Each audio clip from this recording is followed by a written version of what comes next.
Hello and welcome to the Optimize Show. I am David Mammano, your host. Today on the show, I have a great friend, a great guest, Andrew Clough. Andrew, welcome to the show. Thanks a lot. Glad to be here, Dave. So glad to have you here. Thank you for having us. Yeah. Andrew Clough. Yes. That's the best way to say it. C-L-O-U-G-H. Correct. Love that name. Rough and Tough Clough, Rough right? and Tough Clough. I love it. You're originally from Boston. Originally from Boston. Give us a little Boston. Come on, man. I can start talking all day, you know. Everyone tries to say park your car, but they can't really say park your car. The Sox. The Red Sox. That's right. So glad to have you here. You are a friend and partner of Emerge. Yes. Drove up from lovely Manhattan, New York City this morning. That's correct. To just meet the team here. Yep. And be on Emerge TV. Yep. So thank you for that. We hit it off right away. Absolutely. We're like instant friends. Absolutely. I'm going to come down and see you next week. Bromance. It's a bromance. I love it. So Andrew, tell us a little bit about what you're doing. I mean, you've got a great history. So maybe we'll start a little bit about the beginning of your journey. Sure. And then how did it lead to where you are today? So quite interesting. So the founder, Frank, and I, we went to school together at West Point. Mm-hmm. And it was a funny story how we first met. I was a senior and he was a freshman. Mm-hmm. And West Point, you start out doing basic training for the first summer. And so I was the cadre for the first detail. And so at the end of the day, the freshmen are really stressed and tired and whatnot. And they have to report to the officer in the white uniform before they end the day. And who steps up to my line but Frank Cristato? Mm. And the reason I remember this guy is that he was so confident and sure of himself, and he cracked a joke, and he made me laugh, which is something you don't want to do and lose your military bearing, but he did. Right. So roll that forward 25 years later. We had a mutual friend contact. He called me about 3 years ago, and he says, "Hey, I'm doing some work with this guy, Frank Cristato." And I was like, "Frank Cristato, that sounds really familiar." And he goes, "Yeah." He says, "He was class of 97. And I'm like, Frank Cristato. Mm-hmm. And I'm like, son of a gun, this is the guy that I cracked a smile with. Are you kidding me? Right. And what's funny is I went back to my archives, and I had one picture from that day. A friend of mine had given me a picture, and he had snapped a picture of me yelling at Frank. And so that's it's right. Quite serendipitous that now this has gone full cycle. So, right, yeah. And you were yelling at Frank because he made you laugh? No, I was yelling at him right before he made me laugh. That was part of the role we had to do. But the fact that the only picture of that day is us two and we would wind up working together. We got to get that picture. Yeah, I have it. No, it's wonderful. I was, at the time, I got my investment banking licenses back in 2010. And I was living in Norway at the time. So I was trying to find a segue to get back to the States. And so this was introduced as an investment opportunity for me. And I liked his business model, so I invested about 3 years ago. Mm-hmm. And the whole point is that as this opportunity has developed, I've used it as a segue to try to get back to the U.S. And so I've just recently moved here, and I've taken on the role as COO of this newly formed company, which we will call DapIt. Yep.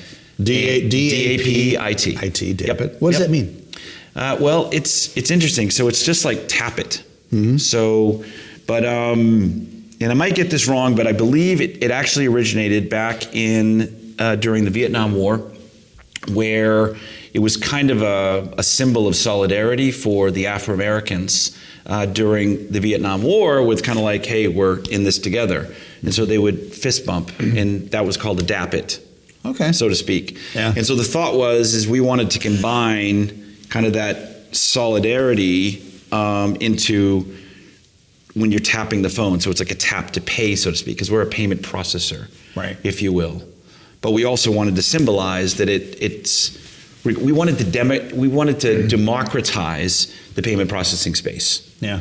And we thought that was an apropos kind of word for that. Very cool. I like it. I like it. Very cool. So this is a newly formed. I mean, you've been doing this, and Frank's been doing it for years. Yeah. But it's kind of a newly formed brand and entity.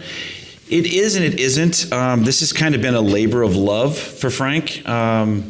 Frank is a very talented programmer. He's very quick at getting things. So he programs in 30 different languages, all self-taught.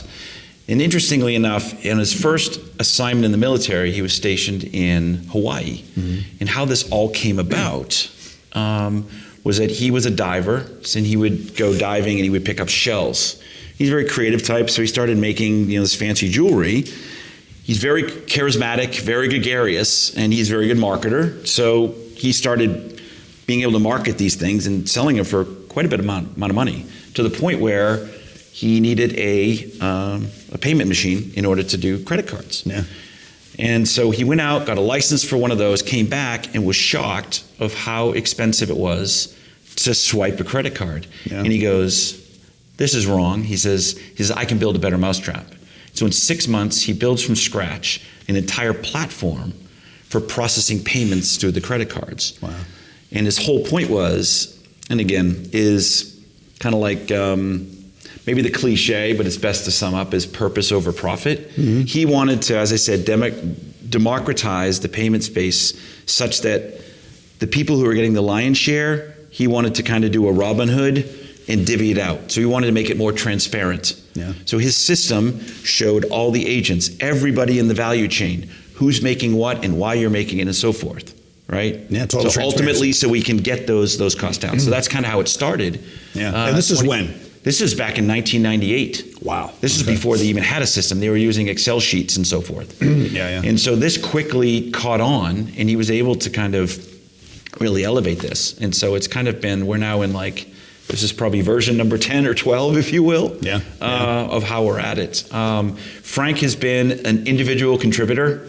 So ultimately he's been able to easily make money in his pajamas. But this is his first go at actually forming a real company and really blowing this thing up and bringing it to the world. It's a brand. It's a brand. He wants to brand it. And he knows that he's talented in a lot of things, but he wants to build himself with a team of people that can do the things that he's not good at.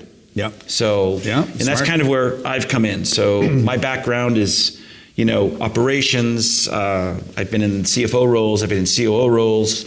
I've been in sales roles. And so I've come on board as an early investor, and I want to help him build a team of solid groups and executives that can help us really bring this to bear. That's fantastic. No, I love that. There's a few things about that make me think about. There's a saying, great leaders create more leaders.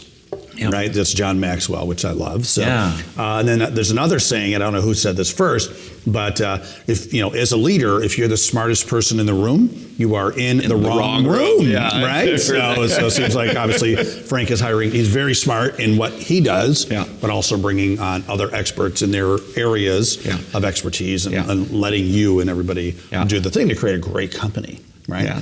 So what, I know this world of, the merchant account credit card world has gotten quite crowded probably in the past 10 years. There's a lot of different options. Absolutely. Right. It used to be that only, swipe your card, all that stuff, right? And now there's other competitors online, all that stuff. What is going to make you guys, what's your, I don't know if you have to give me your secret sauce, if you will, but sure. What's your value proposition? What's going to make you guys stand out from some of these other companies? Well, I think, as I said, it's not like we're the only game in town, as you said. But I think what we differ in is that we don't want to obfuscate. We want to create this transparency, if you will. Yeah. And I think that what attracts is you can, everyone has can have a payment processing platform, and you can have the bells and whistles, and you got to have a certain combination of those bells and whistles and services in which to attract the right group. And the space is so large that you can really do very well as a niche, if you will. Yeah. But I think in combination with that and the fact that we want to be transparent, and then, as I said, again, using it again, but to democratize the system, I think is really the differentiator. Yeah. Because I think it can be a win-win solution. Yeah, excellent. So if I said, you know what, you are going to do a 15-second commercial about why a consumer or a business should do business with DapIt, what would you say? I would say is that if you're It's my job. This is a good one. Yeah, right. Where were you the night of? No, I'm just kidding. I'm thinking of the was it the Jerry Maguire? Jerry Maguire's like, you're gonna make me cry, Dave. I knew you were gonna make me cry. You're gonna make me cry, Dave. No, I would say, as I said, is I think that the founders of this group, we started our leadership from an institution that believes in high morals, high integrity, and we believe is that permeates across the business. And I think if you want to go with a partner, then it's going to be completely upfront. Not only that is we're going to show you what you're making, what we're taking. So there's never, ever, ever going to be a question. Yeah. There's no reason to go anywhere else because we'll always be upfront. I love that. The transparency and the honesty is going to set you apart. We believe that's the differentiator. Yeah. And I think that's the internet and a lot of what's going on today with the digital revolution has forced organizations and institutions to be transparent. Like you can't have anything behind the curtain. Right, and the companies that are leading with this from the start, I think, have the opportunity to do very, very well because that's their culture from the beginning. I agree. They're not one of these companies that used to do things the old-fashioned way, and now they're trying to, come clean. You're starting the right way, which I think is going to really set you guys apart. I believe it, and it goes back to the tenet of what I would consider, if you think about leadership, is that it's not the many serve the few, but the few serve the many. Yeah. And I think if you have that as a construct, is that we're only as powerful as our merchant base and our consumer base. Yeah. And I'm saying is as long as we can be honest, you're going to have a more open dialogue, and it's going to create a more rapid scale up. Yeah, I love it. Andrew, super fantastic. No, it was great to be here. Yeah, I really appreciate it. I really appreciate it. You did a great job. Thanks. Yeah. Thank you. Thank you. Thanks. Now, I really want to appreciate Andrew being with us today. Stay tuned and check out the future of what is going to be happening with DapIt. Very exciting stuff. Thank you very much. You have a great day.